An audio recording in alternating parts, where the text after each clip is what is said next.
ASM info YouTube நேயர்கள் அனைவருக்கும் உங்களுடைய வெல்லஸ் குருஜியுடைய அன்பான வணக்கங்கள். மீண்டும் உங்கள் அனைவரையும் சந்திப்பதில் எனக்கு மிகப்பெரிய மகிழ்ச்சி. பொதுவாகவே இன்றைக்கு ஒரு சைலண்ட் கில்லர்னு சொல்லுவோம். நம்ம உடம்பில் இருக்கக்கூடிய ஒரு நோய் தெரிந்தோ தெரியாமலோ தெரிந்தும் மருந்துகள் எடுத்துக்கொள்ளாத போது நம்முடைய வாழ்க்கையையே புரட்டி போட்டு விடுவதை பார்க்கிறோம். இரத்த அழுத்த நோய், உயர் இரத்த அழுத்த நோய். இன்றைக்கு பிளட் ப்ரெஷர்னு சொல்லக்கூடிய அதிக பிளட் ப்ரெஷர்னு சொல்லக்கூடிய இந்த நோய் நம்மில் நிறைய பேருக்கு பக்கவாதத்தையோ சிறுநீரக செயலிழப்பையோ ஏன் இன்றைக்கு இதய நோயையோ மட்டுமல்ல, இந்த பிளட் ப்ரெஷர் சில நேரங்களில் மனதை கூட பாதித்து நம்முடைய வாழ்க்கையையே புரட்டி போட்டு விடுவதை பார்க்கிறோம். ஒரு கணவன் மனைவி ஒரு முறை என்னை சந்திக்க வந்தாங்க. 2 பேருக்கும் ஒரே சண்டை. சின்ன பசங்க, 24 வயசு 27 வயசு, ஒரே சண்டை. என் முன்னாடியே சண்டை போட்டாங்க. இப்போ கொஞ்ச நேரம் கவனித்து பார்த்துட்டு அவங்க 2 பேரையும் நான் கூப்பிட்டு உட்கார வச்சு ஒரு 5 நிமிஷம் என் கூட மெடிடேட் பண்ணுங்கள் அப்படின்னு சொல்லி மெடிடேட் பண்ண வச்சு, அதுக்கப்புறம் என்னுடைய உதவி மருத்துவரை கூப்பிட்டு இவங்க 2 பேரோட பிளட் ப்ரெஷரையும் கொஞ்சம் செக் பண்ணுங்கம்மா அப்படின்னு. செக் பண்ணி பார்க்கும்போது ஆணுக்கு 160 100, பெண்ணுக்கு 140 100 இருந்தது. அப்போ அவங்க 2 பேருக்கும் புரிய வச்சேன், உங்கள் 2 பேருக்கும் நடந்து கொண்டு இருக்கக்கூடிய சண்டை உங்களுடைய மனதால் பிடிவாதத்தால் அல்ல. நடந்து கொண்டு இருக்கக்கூடிய சண்டை உங்கள் உடம்பில் இருக்கக்கூடிய இரத்த கொதிப்பு நோயால் அப்படின்னு சொல்லும்போது அவங்க 2 பேருக்கும் அவ்வளவு ஆச்சரியம். என்ன சார், இந்த சின்ன வயசில் எங்களுக்கு பிளட் ப்ரெஷர் வருமா? 100% வரும். 10 வயது குழந்தைக்கு கூட இன்றைக்கு இரத்த கொதிப்பு நோய் அந்த குழந்தையுடைய வாழ்க்கையை பாதிக்கிறத பார்க்குறோம். இன்றைக்கு நெஃப்ரோட்டிக் சிண்ட்ரோம்னு சொல்லக்கூடிய உடலில் இருக்கக்கூடிய புரதம் குறைகின்ற நோயும், அதே போல் இன்றைக்கு 16 வயது 17 வயதில் கிட்னி ஃபெயிலியர் ஆயிடுச்சுன்னு நம்ம ஹாஸ்பிட்டலுக்கு ஓடிக்கொண்டிருக்கக்கூடிய ஒவ்வொரு குழந்தையுடைய, இளைஞனுடைய, இளம்பெண்ணுடைய வாழ்க்கையும் இன்றைக்கு அதற்கு மிகப்பெரிய காரணமாக இருப்பது எது அப்படின்னு பார்த்தீங்கன்னா இந்த இரத்த கொதிப்பு நோய் தான்.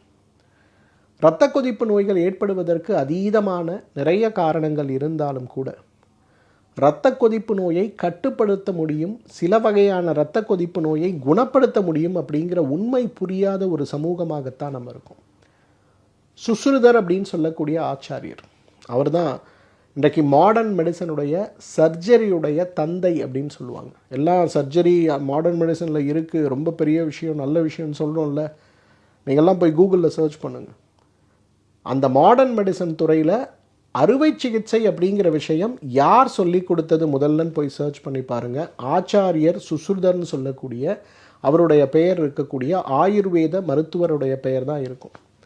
எதுக்காக இதை சொல்கிறேன்னா, இன்றைக்கி மாடர்ன் மெடிசன் ரொம்ப ஒஸ்தி, இயற்கை மருந்து ரொம்ப மோசம்னு சொல்லக்கூடிய ஒரு தாழ்மையான மனநிலையில் இருக்கக்கூடிய நிறைய பேரை நான் சந்திக்கிறேன். ஸோ அந்த வகையில் அவங்களோட சயின்ஸோட ஃபாதர் ஆஃப் சர்ஜரி யாருன்னு பார்த்தா ஒரு ஆயுர்வேத மருத்துவர் தான்.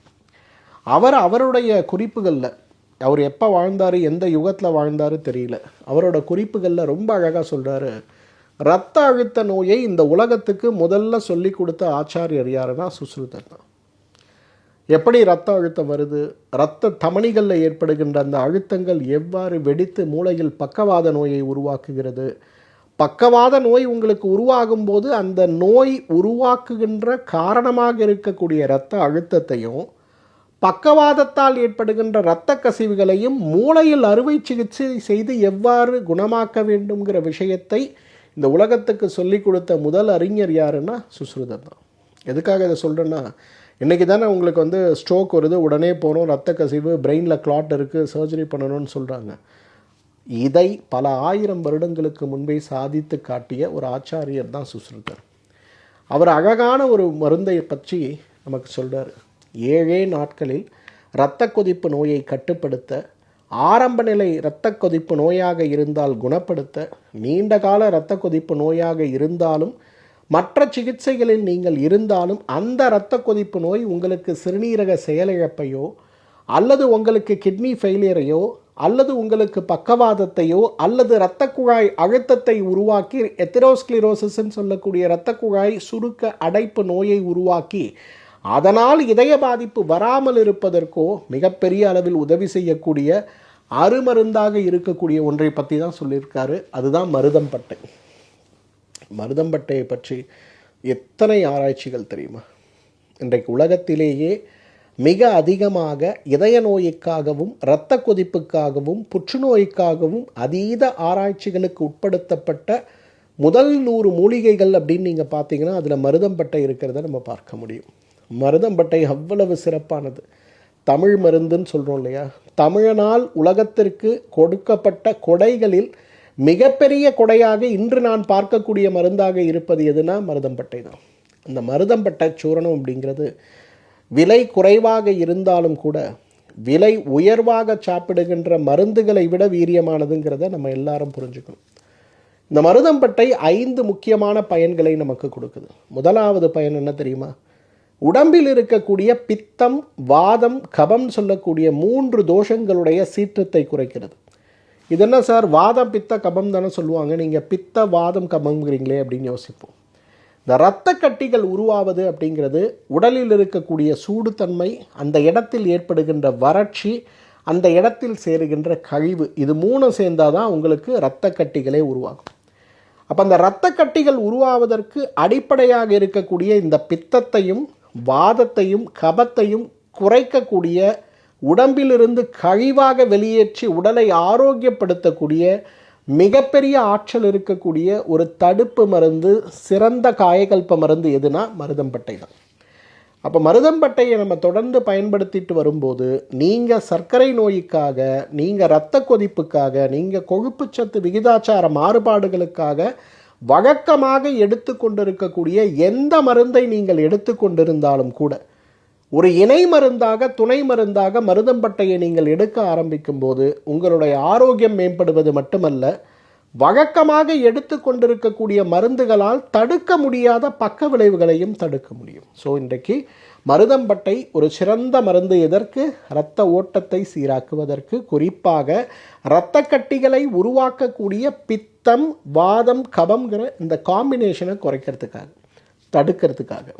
இரண்டாவது பயன், இன்றைக்கு மருதம்பட்டை சாப்பிடும்போது மன அமைதி ஏற்படுவதை பார்க்கலாம். நான் அந்த தம்பதிகள் சொன்னேன்ல, அவங்க 2 பேரும் சதா சர்வகாலம் சண்டை போட்டு கொண்டிருப்பது அவர்களுடைய பிடிவாதம் நினச்சாங்க. ஆக்சுவலாக அது அவங்களோட பிடிவாதம் கிடையாது, அது அவர்களுடைய இரத்த கொதிப்பு நோயின்னு. அந்த 2 குழந்தைகளுக்கும் நான் மருந்துகளாக பரிந்துரைக்காமல் உணவாக பரிந்துரைத்தது மருதம்பட்டை பால் கஷாயத்தை தான். அது என்ன மருதம்பட்டை பால் கஷாயம்?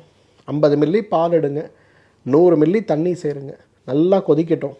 கொதிக்கும்போது பொடித்து அரைத்து வைத்திருக்கக்கூடிய மருதம்பட்டை சூரணத்தை ஒரு அரை தேய்க்கரண்டி, அதாவது ஒரு 3 கிராம் அதில் போடுங்க. ஸ்லிம்மில் வச்சுருங்க. நல்லா கொதிக்கட்டும், பாலளவு குறையட்டும். பாலளவு வந்த உடனே நல்லா துணி போட்டு வடிகட்டி எடுக்கக்கூடிய இந்த மருதம்பட்டை பால் கஷாயத்தை தான் அந்த குழந்தைகள் 2 பேருக்குமே நான் மருந்தாக கொடுத்தேன். அவங்க சாப்பிட்டு 1 மாத காலத்தில் குடும்பத்துடைய சண்டை 95% குறைந்து விட்டதுன்னு மகிழ்ச்சியாக சொன்னாங்க. யாரெல்லாம் இன்றைக்கி மன மகிழ்ச்சி வேணும்னு நினைக்கிறீங்க, சந்தோஷமாக இருக்கணும், ஹாப்பியாக இருக்கணும், ஃபேமிலியில் சண்டை வரக்கூடாது, ஆஃபீஸில் இருக்கக்கூடிய ப்ரெஷர் எனக்கு வரக்கூடாது, ஆஃபீஸுடைய ப்ரெஷர் என்னுடைய டெய்லி லைஃப்பில் என்னை பாதிக்கக்கூடாதுன்னு நினைக்கக்கூடிய ஒரு மனிதராக நீங்கள் இருக்கீங்கன்னா உங்களுக்கு மருதம்பட்டை தான் மிகச்சிறந்த மருந்துன்னு சொல்லலாம். ஸோ மருதம்பட்டையை நீங்கள் பயன்படுத்தினாலே உங்களுடைய ஆரோக்கியம் மேம்படுவது மட்டுமல்ல, உங்களுடைய மகிழ்ச்சியும் மேம்படுவதை பார்க்க முடியும். மூன்றாவது, மருதம்பட்டை இன்றைக்கு உங்களுடைய வெரிகோஸ் வெயின் நோய்க்கு மிகச்சிறந்த மருந்துங்க.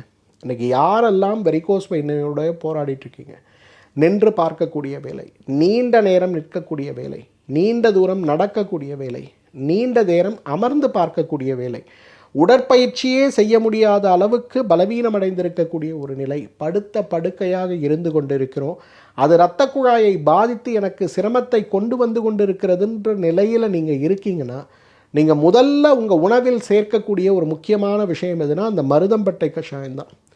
கணவன் 12 மணி நேரம் வேலை பார்க்குறாரு சார், ராத்திரி வரும்போது காலெல்லாம் வலின்னு சொல்கிறாரு, என்ன செய்கிறதுனே தெரியல, மருந்து மாத்திரை வாங்கிறதுக்கு எங்களுக்கு வசதி கூட இல்லை சார், ரொம்ப சிரமத்தில் இருக்கும். நிறைய பேரை நான் பார்க்குறேன். நீங்கள் எல்லாம் ரொம்ப சுலபமாக இந்த நோயை, வெரிகோஸ் வெயின் நோயை குணப்படுத்தணுன்னா மருதம்பட்டை சூரணத்தை உணவில் சேருங்கம்மா. ஒரே ஒரு தேய்க்கரண்டி மருதம்பட்டை எடுங்க, நல்லா வெந்நீரில் கலங்க. நான் காலையில் ஒரு வேளை, ராத்திரி ஒரு வேளை, உணவுக்கு 30 நிமிடம் அவருக்கு கொடுங்க. 1 மாத காலம் கொடுத்து பாருங்களேன், அவருடைய கால்களில் இரத்த ஓட்டம் சீராகிறதையும் உடல் ஆரோக்கியம் அடைந்திருப்பதையும் நிச்சயமாக நீங்கள் பார்க்க முடியும். உடலுடைய ஆரோக்கியம் அப்படிங்கிறது முழுக்க முழுக்க முழுக்க நம்முடைய இரத்த ஓட்டத்தை சார்ந்து தான் இருக்குது. எந்த அளவுக்கு உடலில் இரத்த ஓட்டத்தை நீங்கள் சீராக வச்சுருக்கீங்களோ அந்த அளவுக்கு உடலில் ஆரோக்கியம் ரொம்ப நல்லா இருக்கிறத பார்க்க முடியும். அந்த ஆரோக்கியத்தை நீங்கள் மீட்டெடுக்கணும் அப்படின்னா நிச்சயமாக மருதம்பட்டை அதற்கான ஒரு சிறந்த வழிகாட்டி, சிறந்த உதவி செய்யக்கூடிய இயற்கையுடைய வரப்பிரசாதம்னே நம்ம சொல்லலாம். தொப்பை குறையணும்னு நினைக்கிறவங்க மருதம்பட்டையை சாப்பிடுங்க. இதில் ரொம்ப கேட்சி தான். சார் நான் ஒல்லியாக இருக்கேன், கை கால்லாம் எனக்கு நல்லா இருக்குது, ஆனால் தொப்பை மட்டும் பானை மாதிரி இருக்குது. பஸ்ஸில் நான் போகும்போது பெண்கள் நிறைய பேர் வருத்தப்படுவாங்க. என்னோடய உடம்பை பார்த்துட்டு, அம்மா நீங்கள் ப்ரெக்னெண்ட்டாக இருக்கீங்க போல இருக்குமா, நீங்கள் உட்காருங்கன்னு சொல்லுவாங்க. எனக்கு ரொம்ப கூச்சமாக போகும். எனக்கு பிரசவம் நடந்தே 10 வயசாச்சு. 10 வருஷம் கழித்து என்னை பார்க்குறவங்க வயத்தில் புல்லை இருக்கான்னு கேட்கக்கூடிய அளவுக்கு என்னுடைய வயிறு மட்டும் பெருசாக இருக்குது. கவலைப்படுறவங்களா நீங்கள் மருதம்பட்டையை சாப்பிடுங்க.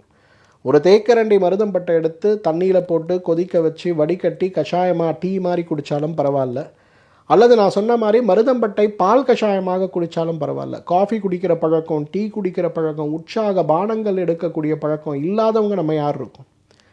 அப்போ நம்மெல்லாம் அந்த மாதிரி உணவுகளை சாப்பிடுவதற்கு பதிலாக தமிழனுடைய உலக கொடையாக இருக்கக்கூடிய மருதம்பட்டையை நீங்கள் தண்ணீரில் போட்டு கொதிக்க வைத்து பால் கஷாயம் வைத்து அதை நீங்கள் சாப்பிடும்போது உங்கள் உடம்புல அவ்வளவு பெரிய மாற்றம் ஏற்படுவதை நிச்சயமாக பார்க்க முடியும்.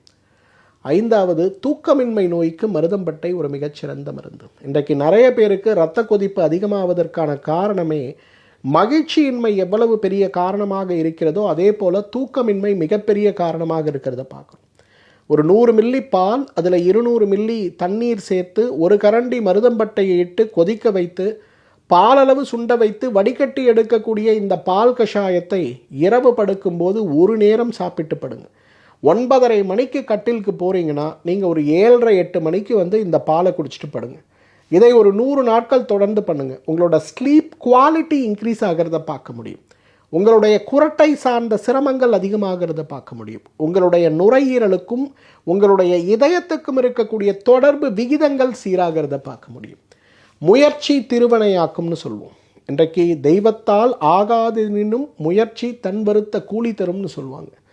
இன்றைக்கு நிறைய நோய்களோடு நம்ம போராடுறோம். சர்க்கரை நோய், இதய நோய், இரத்த கொதிப்பு நோய், உடல் எடை நோய், ரத்தத்தில் இருக்கக்கூடிய கொழுப்பு நோய், இதுக்கெல்லாம் பயம் பயம் பயம். மீண்டும் மீண்டும் இந்த நோய் பாதித்து விடுமோ, இந்த நோயுடைய பக்கவிளைவு வந்து விடுமோ, எங்கே என்னுடைய ஆயுள் இந்த கணமே போய்விடுமோங்கிற பயத்தில் வாழக்கூடிய ஒரு நபராக நீங்கள் இருக்கீங்கன்னா இந்த பயத்தை போக்கக்கூடிய, ஆரோக்கியத்தை அளிக்கக்கூடிய, மனமகிழ்ச்சியை அளிக்கக்கூடிய மிகச்சிறந்த மருந்து எதுனா மருதம்பட்டை தான். இன்றைக்கி மருதவானன்ற பெயர் நீங்கள் கேள்விப்படுகின்ற பெயர் இல்லையா? இன்றைக்கி அந்த அளவுக்கு ஆரோக்கியமாக, திடமாக, இறைநிலையை அடையக்கூட உதவி செய்யக்கூடிய அளவுக்கு தீர்க்கமான மருந்து இருந்தால் மருதம்பட்டை தான்.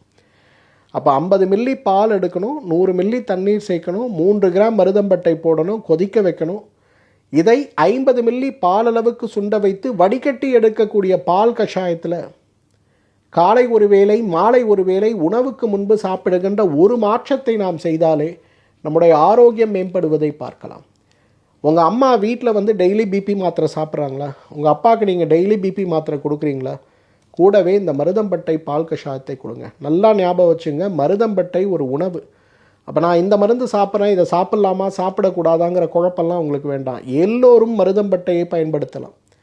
நான் ஒரு ஸ்டெப்பு மேலே போயே சொல்லுவேன். இன்றைக்கி உலகத்தில் எல்லா இடத்துலையும் காஃபி ஷாப்ஸ் இருக்குல்ல, இந்த காஃபி ஷாப்ஸில் எல்லாருமே இயற்கை உணவு வைத்திருக்கக்கூடிய, இயற்கை உணவு அங்காடிகளில் இருக்கக்கூடியவர்கள் அனைவருமே தயவு செய்து மருதம்பட்டை தீநீரை உங்களுடைய ஒரு யூஎஸ்பியாக நீங்கள் விற்கக்கூடிய ஒரு பானமாக மாற்ற முடியுமான்னு பாருங்கள். கசப்பு சுவை இருக்கக்கூடிய மருந்தாக இருந்தாலும், காஃபி என்ன இனிக்குதா? கிடையாது, சாப்பிட்றோம். காஃபி நம்ம ஊர் உணவா? கிடையாது, குடிக்கிறோம். தீநீர் சாப்பிட்றோம், கசக்குதில்ல, சாப்பிட்றோம். சர்க்கரை போடாத காஃபி டீயை குடிக்க முடியுன்னும் போது ஏன் மருதம்பட்டையை நம்ம சாப்பிட முடியாது? தயவுசெய்து இயற்கை ஆர்வலர்கள், இயற்கை உணவு விற்கக்கூடிய அந்த கடைகள் வைத்திருப்பவர்கள், நிறைய நம்ம கல்யாணம் காட்சி நிறைய பண்ணுறோமே, இந்த இடங்கள்லாம் மருதம்பட்டை தீநீரை ஒரு விருந்துணவாக, விருந்துக்கு முன் உணவாக கொடுக்க முடியுமான்னு பாருங்கள்.